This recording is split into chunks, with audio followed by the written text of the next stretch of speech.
कृपया वीडियो में न्यू हैं तो वीडियो को लाइक एंड सब्सक्राइब करें।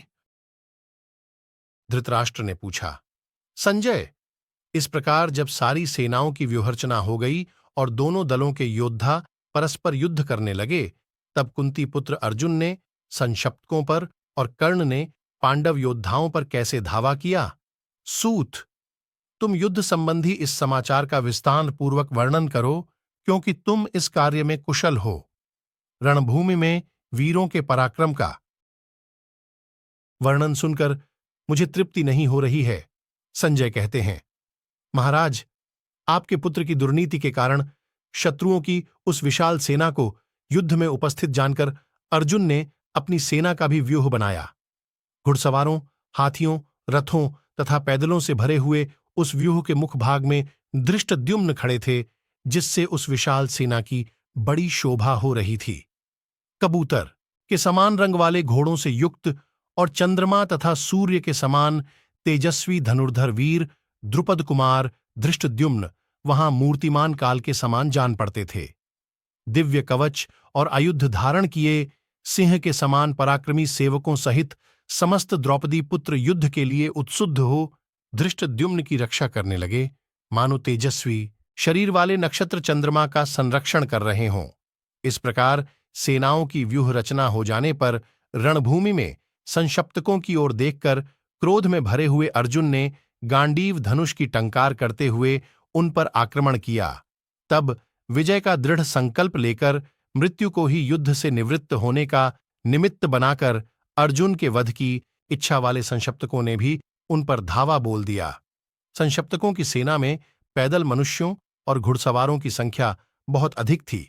मतवाले हाथी और रथ भी भरे हुए थे। पैदलों सहित शूरवीरों के उस समुदाय ने तुरंत ही अर्जुन को पीड़ा देना आरंभ किया।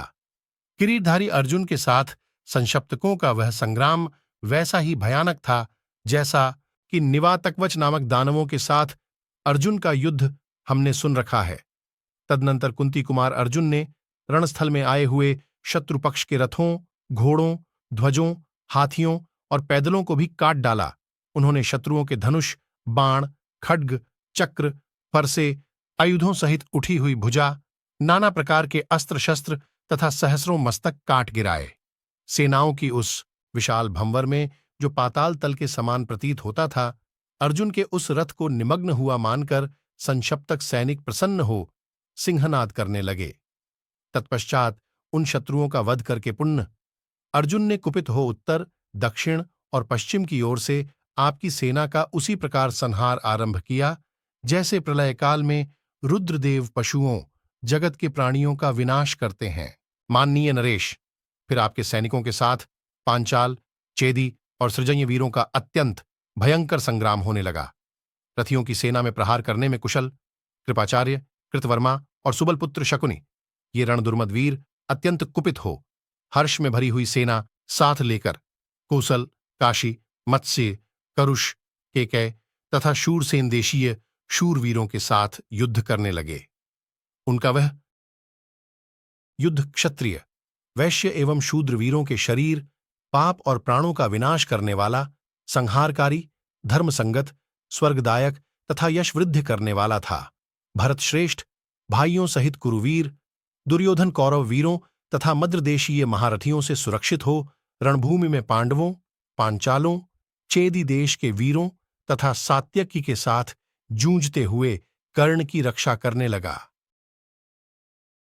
कर्ण भी अपने पैने बाणों से विशाल पांडव सेना को हताहत करके बड़े बड़े रथियों को धूल में मिलाकर युधिष्ठिर को पीड़ा देने लगा। वह सहस्रों शत्रुओं को वस्त्र, अयुद्ध, शरीर और प्राणों से शून्य करके उन्हें स्वर्ग और सुयश से संयुक्त करता हुआ आत्मीयजनों की आनंद प्रदान करने लगा। मान्यवर, इस प्रकार मनुष्यों, घोड़ों और हाथियों का विनाश करने वाला वह कौरवों तथा सृंजियों का युद्ध देवासुर संग्राम के समान भयंकर था।